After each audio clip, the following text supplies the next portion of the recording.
Mga trainees sa Philippine Constabulary or tinatawag nating Philippine National Police sa kasalukuyan ay namatay. At ito ang tinaguriang isang malalang trahedya sa kasaysayan ng training ng pulisya. Totoo ba yun, sir? Seryoso? Opo, totoo po yun.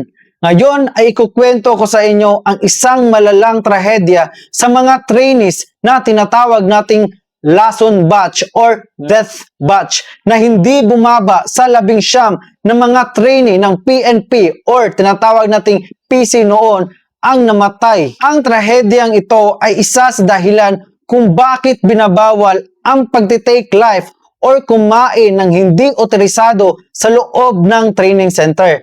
Aside sa kinakailangan ninyong idisiplina ang inyong mga sarili, lalong-lalo na sa pagkain. Ang tinutukoy kong isang malalang insidente ay ang tinaguriang Lason Batch noong 5 ng Setyembre 1987 na kung saan 19 po ang namatay ng mga recruits ng Philippine Constabulary. Ang prokursor sa kasalukuyang Philippine National Police ang namatay dahil po sa tubig or ice water. Narito ang kwento ng isang naturang trahedya. Ang pangyayaring ito ay habang nagsasagawa ng endurance run or fun run ang mga trainee sa labas ng kanilang kampo sa Zamboanga City. Ay inaalok sila ng mga hindi kinikilalang sibilyan ng ice water or tubig na nakabalot sa isang cellophane. Dahil sa init ng araw at uhaw ng mga trainee, ay hindi ito nagdadalawang isip na uminom sa inaalok nilang tubig. Matapos na mainom ng isang batch ang mga ice water, ay naramdaman nila ang sakit ng tiyan, pagkahilo at pagsusuka ng mga dugo. Bakit kaya, sir? Anong mali sa ice water?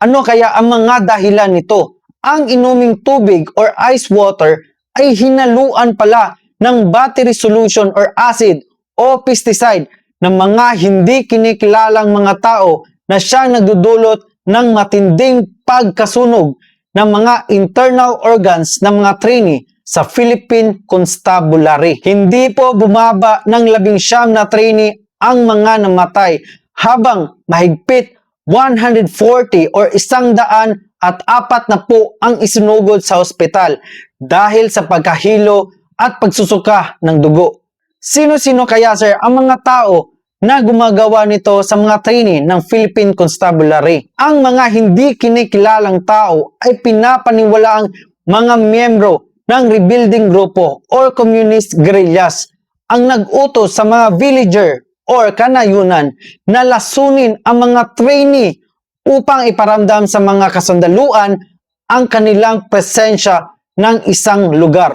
Dahil sa malalang insidenteng ito, ay mahigpit ng ipinagbawal ang mga kasundaluan at pulis ang mag-take life or tumanggap ng mga pagkain or inumin man mula sa sibilyan na habang sila ay nasa gitna ng training or operasyon. Ang kwentong ito ay nananatili isa sa pinakatrahedyang bahagi ng kasaysayan ng pagsasanay ng mga alagad ng batas ng Pilipinas. Ito ay isang aral sa mga magti-training sa kahit anumang ahensya ng gobyerno, mapa-PNP pa yan, BFP, BJMP, Philippine Army at iba pang kasapi ng alagad ng batas at tagapagtaguyod ng kapayapaan na dapat maging disiplinado sa lahat ng oras, mapagpagkain man yan o inumin.